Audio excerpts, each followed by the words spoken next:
Assalamualaikum warahmatullahi wabarakatuh. Perkenalkan, nama saya Syahrijaz Salangkuti dengan NIM 1102619006, mahasiswa pendidikan khusus Fakultas Ilmu Pendidikan Universitas Negeri Jakarta, akan menjelaskan mengenai implementasi teori dasar dalam modifikasi perilaku anak autism. Lalu, apa itu modifikasi perilaku? Modifikasi perilaku merupakan upaya, proses, atau tindakan untuk mengubah perilaku dengan menerapkan prinsip-prinsip belajar yang teruji secara sistematis untuk mengubah perilaku maladaptif menjadi perilaku adaptif. Nah, modifikasi perilaku terdiri dari tiga teknik. Yang pertama itu dengan classical conditioning, yang kedua dengan operant conditioning, dan yang ketiga dengan modeling. Lalu, apa itu classical conditioning? Classical conditioning merupakan suatu model pembelajaran yang menggunakan stimulus untuk membangkitkan rangsangan secara ilmiah melalui stimulus lain.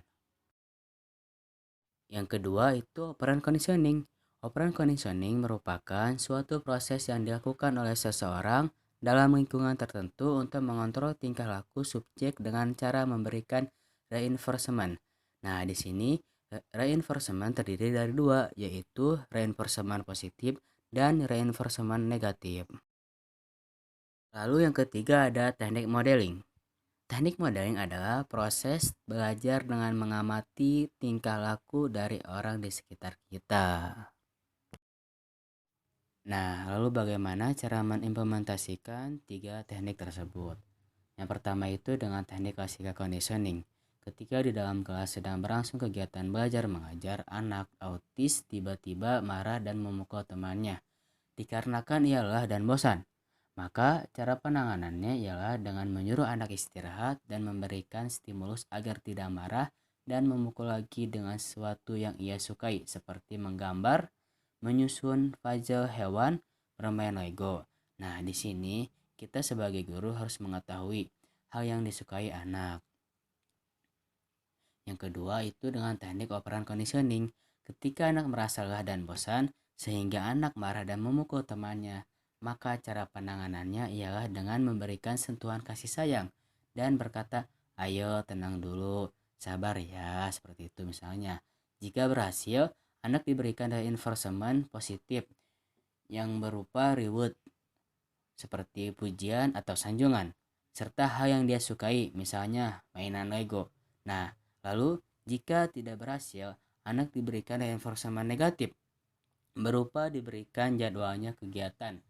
Maksudnya diberikan jadwal kegiatan yang padat agar mengurangi marahnya. Dan yang ketiga yaitu penerapan dalam teknik modeling. Yang mana dalam penerapannya itu anak diberikan berupa video tentang bahayanya marah dan memukul teman. Setelah menayangkan video, guru menjelaskan bahwa marah dan memukul itu bukan hal yang baik dan dapat merugikan diri sendiri serta orang lain. Adapun dampak yang terjadi jika anak sering marah dan memukul teman. Yang pertama itu dijauhi teman dikarenakan sifat marah itu membuat orang lain tidak nyaman. Selain itu, sifat marah membuat wajah menjadi lebih cepat tua dikarenakan marah dapat menegangkan otot-otot di wajah sehingga mengakibatkan keriput. Yang kedua, teman menjadi luka yang disebabkan pukulan teman.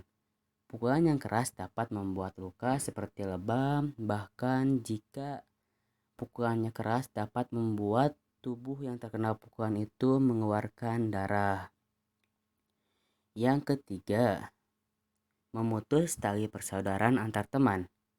Jika sudah terjadi luka yang disebabkan oleh pukulan, maka teman yang menjadi korban akan pergi dan menjauh dari teman yang memukul, dan terjadilah putusnya tali silaturahmi antar teman. Oleh karena itu, kita selaku orang tua atau guru harus sering menasihati dan memberitahu bahwa perilaku marah dan memukul teman itu adalah perilaku yang tidak baik dan akan berdampak pada diri kita. Nah, mungkin itu saja yang dapat saya sampaikan. Kurang lebihnya mohon maaf. Assalamualaikum warahmatullahi wabarakatuh. Terima kasih.